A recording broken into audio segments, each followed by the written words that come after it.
에스겔 34장 17절을 같이 봅니다. 주 여호와께서 이같이 말씀하셨느니라. 나의 양 떼 너희여, 내가 양과 양 사이와 순양과 순염소 사이에서 심판하노라. 아멘. 할렐루야. 오늘도 참 귀하고 복된 날이 되시기를 주의 이름으로 축원을 드립니다. 하나님께서는 지금도 잃어버린 양들을 찾고 계시고 은혜 베풀어 주실 자를 하나님께서 지금도 눈여겨보고 계시는 줄 믿습니다. 하나님은 어떤 분이실까? 자기의 양떼를 친히 찾고 또 찾으시는 분이라 그랬죠. 하지만 아무런 기준이나 원칙 없이 양이라 그러면 아무거나 다 데려와서 자기의 것을 삼으시는 분은 아니라는 걸 우리가 오늘 말씀을 통해 알 수 있습니다. 하나님은 아주 분명한 원칙과 기준을 가지고 양과 양 사이에서 자기의 양으로 합당하지 않은 것은 속간해서 심판하신다는 것을 우리가 볼 수 있습니다. 그러면 왜 하나님께서 양과 양 사이에서 구분을 하시고 골라내시고 심판을 하시느냐 이거예요. 하나님께서 자기 양떼 가운데서 그러면 골라내시고 버리시고 심판하실 양은 어떤 성품을 가진 양들인가, 어떤 사람들이냐 이거예요. 에스겔서 34장의 18절 말씀을 우리가 같이 좀 보시겠습니다. 너희가 좋은 꼴을 먹는 것을 작은 일로 여기느냐? 어찌하여 남은 꼴을 발로 밟았느냐? 너희가 맑은 물을 마시는 것을 작은 일로 여겼느냐? 어찌하여 남은 물을 발로 더럽혔느냐? 아멘. 하나님께서 양과 양 사이에서 딱 골라내서 심판하실 양들은요, 특징이 있습니다. 축복의 통로로 사는 것이 아니라 질투의 화신으로 마치 사는 사람들 같아요. 성격이 진짜 고약해 보인다 이겁니다. 이 사람들은 왜 이러고 사느냐? 감사가 없고 하나님을 향한 신뢰가 없기 때문에 그렇습니다. 방금 읽은 18절 말씀에서 남은 꼴, 남은 물 이런 식으로 말씀이 나오죠. 이 남은 것이라 이렇게 되어 있는 이 히브리어 본문이 이에테르라는 말이에요. 이 말은 좋게 해석을 하면 남은 것이다 이렇게 우리가 읽을 수도 있지만, 나쁘게 해석을 하면 찌꺼기, 폐기물, 잔류물 이렇게도 우리가 이 본문을 해석할 수 있습니다. 그러면 하나님께서 양떼 가운데서 딱 이렇게 고르셔갖고 심판하시겠다는 양들은 사람으로 치면 어떤 심보를 가진 사람들이겠습니까? 아주 고약한 심보를 가진 사람들이에요. 어떤 사람들이냐? 아브라함 같은 믿음의 사람과 반대의 심보를 가지고 사는 사람들이라 보면 됩니다.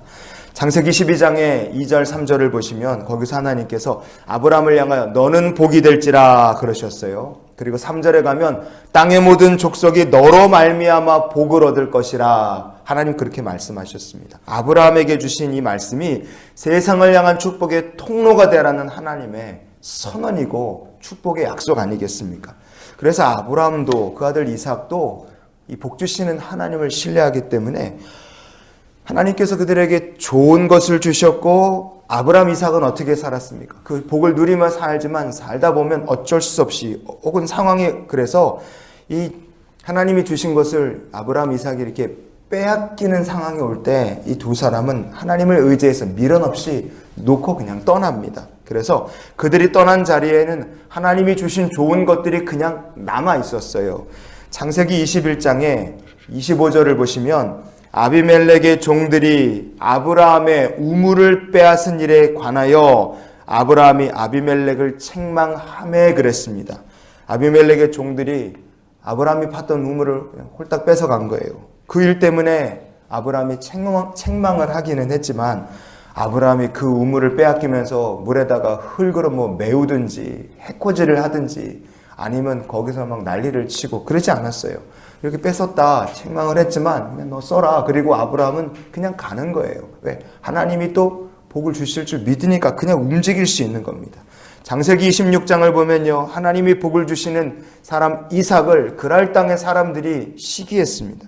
그래서 그들은 이삭이 우물을 파기만 하면 아버지 아브라함 때처럼 와서 우물을 빼앗고, 또 파면 와서 또 빼앗고, 번번이 우물을 빼앗기면서 빼앗긴 우물들에 하나는 에색, 하나는 신나 이런 이름을 붙이는 거예요.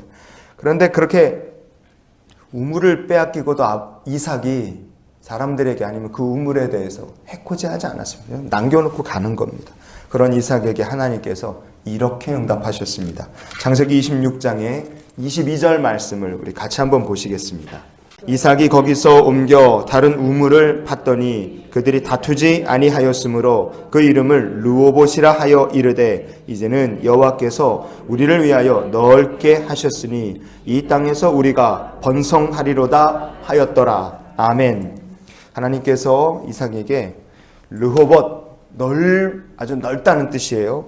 하나님께서 주신 것을 내가 누리고, 그리고 혹시 내가 그것을 내려놓고 간다 할지라도 남들도 그 축복을 누릴 수 있도록 망가뜨리지 않고 해코지하지 않고 그냥 두고 가는 겁니다. 그게 아브라함과 이삭의 믿음이었고요. 하나님께서 성도에게 기대하시는 믿음인 줄 믿습니다. 우리도 이런 믿음의 성도가 됐으면 좋겠어요.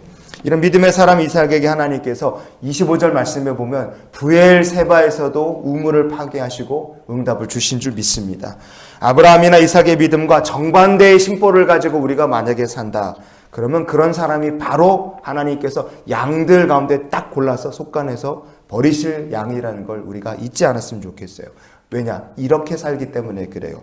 에스겔서 34장의 20절 말씀을 오늘 말씀의 결론으로 보시겠습니다. 그러므로 주 여호와께서 그들에게 이같이 말씀하시되 나 곧 내가 살진 양과 파리한 양 사이에서 심판하리라. 아멘. 세상 기준에서 내가 양치는 사람이다 그러면 내가 내 양이라고 부르는 거는 살찌고 통통한 양들일 겁니다. 하나님의 기준은 반대입니다. 하나님은 못 먹고 이리저리 채워서 파리해진 양을 내 양이라 하나님 선언하시는 거예요. 왜냐? 하나님이 속가내어 버리실 양들은 자기만 먹어서 살찐 양이에요. 탐욕과 교만의 삶을 살고 축복의 통로가 되지 못한 이런 사람은 하나님께서 딱 건져서 속간에 버리시는 겁니다. 그래서요, 우리가 자기 양을 고르시는 하나님의 기준을 알았다면 이런 기도로 오늘 하루의 삶을 살았으면 좋겠어요. 하나님, 우리가 머물고 떠난 자리에 항상 하나님의 축복이 남게 하여 주시옵소서. 우리가 사람을 만나도 좋은 것을 베풀 수 있고 하나님의 복의 통로다, 그렇게 우리가 살 수 있기를 원합니다. 우리가 그렇게 살고 감사하며 살고 양보하며 살고 복의 통로로 살면 하나님은 아브라함과 이삭에게 하셨던 것처럼 더 좋은 것으로 우리에게 채워주실 줄 믿습니다.